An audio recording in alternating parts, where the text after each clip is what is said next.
اعوذ باللہ من الشیطان الرجیم، بسم اللہ الرحمن الرحیم۔ شروع خدا کا نام لے کر جو بڑا ہی مہربان نہایت رحم کرنے والا ہے۔ السلام علیکم ورحمۃ اللہ وبرکاتہ۔ تمام سامعین کو ہمارے چینل کی طرف سے خوش آمدید۔ مجھے امید ہے کہ آپ سب لوگ خیریت سے ہوں گے۔ ناظرین، آج کا جو وظیفہ میں آپ لوگوں کی خدمت میں لے کر حاضر ہوئی ہوں وہ ہر قسم کی بندش کا توڑ ہے۔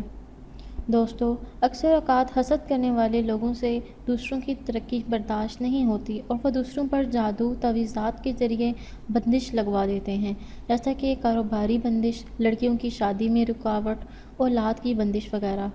اس کے لیے اس آسان وظیفے کے ذریعے اللہ پاک سے مدد مانگیں، انشاءاللہ تعالیٰ آپ کو نجات مل جائے گی اور آپ کا جو بھی مسئلہ ہوگا وہ حل ہو جائے گا۔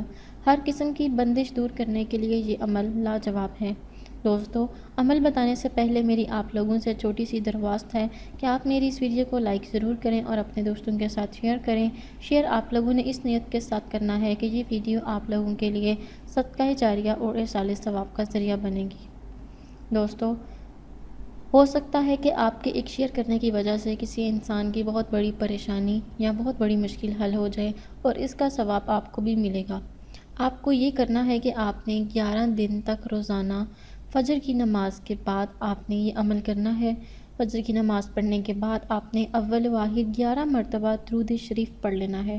درود شریف پڑھنے کے بعد آپ نے اول و آخر پڑھنا ہے۔ اس کے درمیان میں آپ لوگوں نے چاروں کل اور آیت الکرسی، آپ نے ان دونوں چیزوں کو 11 مرتبہ پڑھ لینا ہے۔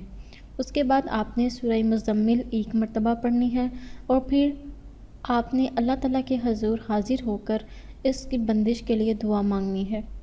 یہ سب پڑھنے کے بعد آپ نے پھر پانی پر دم کر لیں اور جس پر بندش ہو وہ اس میں سے پیے، اس نیت سے کہ اس پر جو بھی بندش ہے اللہ پاک اسے ختم فرما دیں گے۔ کچھ پانی بچا لیں اور اس بچے ہوئے پانی سے آپ نے اپنا منہ اور ہاتھ دھوئیں۔ انشاءاللہ تعالیٰ 11 دن کے عمل سے آپ کی جو تمام بندش ہیں وہ ختم ہو جائیں گی۔ دوستو، اگر آپ کو آج کا وظیفہ پسند آیا ہے تو کمنٹس میں اپنی رائے کا اظہار ضرور کیجیے گا۔ انشاءاللہ تعالیٰ آپ سے پھر ملاقات ہوگی بہت جلد ایک نئے وظیفے میں، ایک نئی ویڈیو کے ساتھ۔ مجھے اپنی دعاؤں میں یاد ضرور رکھیے گا۔ اللہ حافظ و ناصر۔